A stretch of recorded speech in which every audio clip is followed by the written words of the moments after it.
happens when I'm ocean away. Bonjour, Bonjour, Aurélien Marot. Gabriel Guyard, nous sommes les fondateurs de l'association Madacar et nous répondons à toutes les questions de l'association Human & Co. Bien votre engagement dans le bénévolat.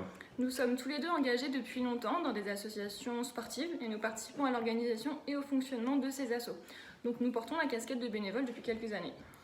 L'idée de s'investir auprès d'une population, d'être dans l'action de l'échange et de réaliser un bénévolat solidaire est présente dans notre tête depuis un certain moment. On en a discuté concrètement il y a 2 ans et avons décidé de se lancer.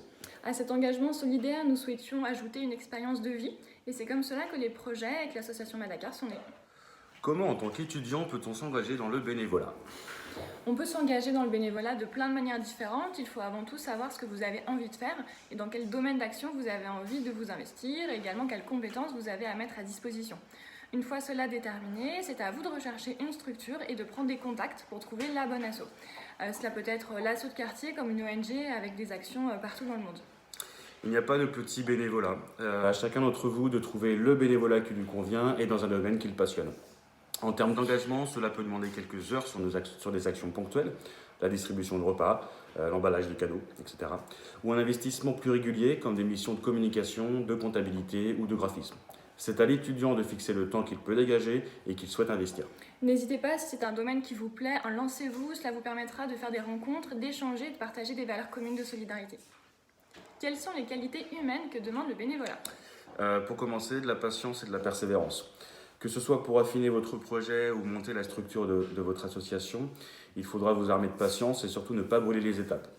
Et de la persévérance pour aller au bout de votre projet et surmonter les éventuelles difficultés. D'où l'importance de choisir un domaine d'action qui vous passionne. Ensuite, quel que soit le type de bénévolat, il faut être à l'écoute et ouvert d'esprit. Le bénévolat sous-entend l'échange, la tolérance, la confrontation d'idées et la solidarité sous toutes ses formes. Toutes ces qualités ne sont pas forcément innées. Elles s'apprennent justement sur le terrain, au contact des gens, et ensuite ont un impact positif sur la vie de tous les jours. Il est important de se préserver et de conserver un certain recul face à des situations parfois compliquées ou difficiles, notamment lorsqu'on agit auprès de populations défavorisées. Enfin, la détermination. Il faut rester déterminé, ne jamais baisser les bras, garder sa ligne de conduite et ses valeurs, toujours agir le plus justement possible, toujours en cohérence avec votre cœur. Comment le bénévolat a changé votre vie et votre perception des choses ? Le bénévolat a complètement changé notre vie. Il est devenu notre objectif et notre horizon depuis presque 2 ans. Toutes les préparations depuis la création de l'association Madacar jusqu'à la rencontre avec les autres associations et bénévoles a été une vraie source d'inspiration et de connaissances. On y a découvert de nouvelles cultures, de nouvelles mentalités. On s'est nourri de ces rencontres pour notre vie quotidienne, mais aussi pour recentrer nos priorités et identifier ce que nous voulions concrètement apporter sur le terrain. Finalement, toute cette aventure Madacar a un impact fort et positif sur notre quotidien et sur notre perception des choses. Pour finir, il faut être curieux, alimenter sa curiosité car le monde ne s'arrête pas à des frontières ou à des peurs. Il commence justement au contraire en dehors de ses lignes imaginaires et en dehors de sa zone de confort. On a compris qu'il faut parfois savoir se bousculer pour réaliser ses projets. Donc vraiment, n'ayez jamais peur de l'inconnu et osez vous lancer.